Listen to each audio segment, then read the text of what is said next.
Alright, so this team is a little interesting one.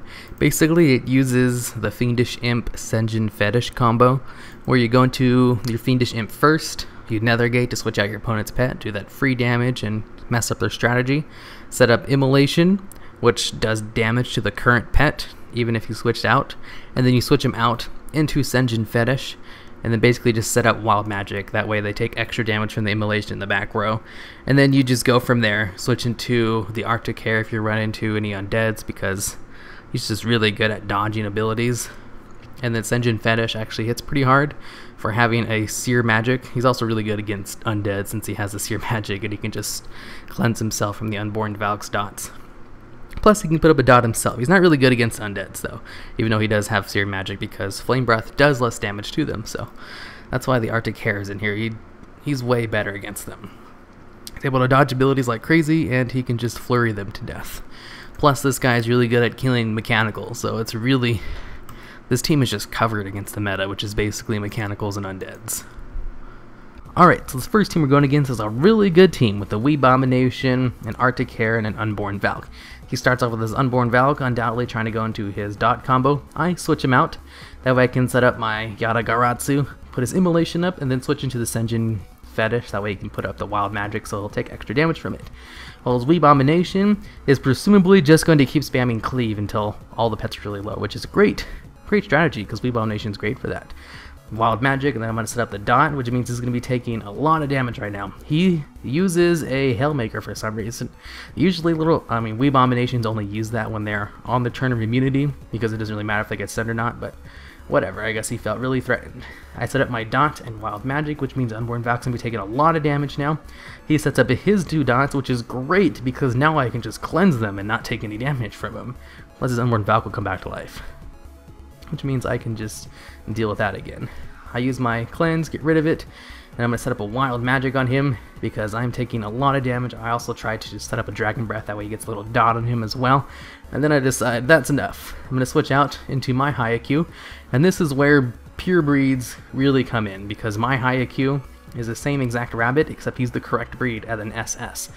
And since he's able to outspeed his half-breed, it just makes my job a lot easier. This would have been a lot closer of a match if he had the correct breed rabbit, but he doesn't, and I do, so I do way better.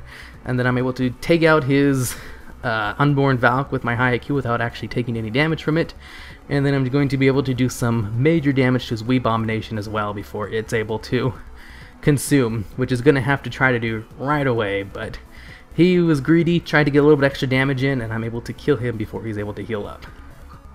And then he's just going to keep going for the Cleave because he knows he's going to die anyway.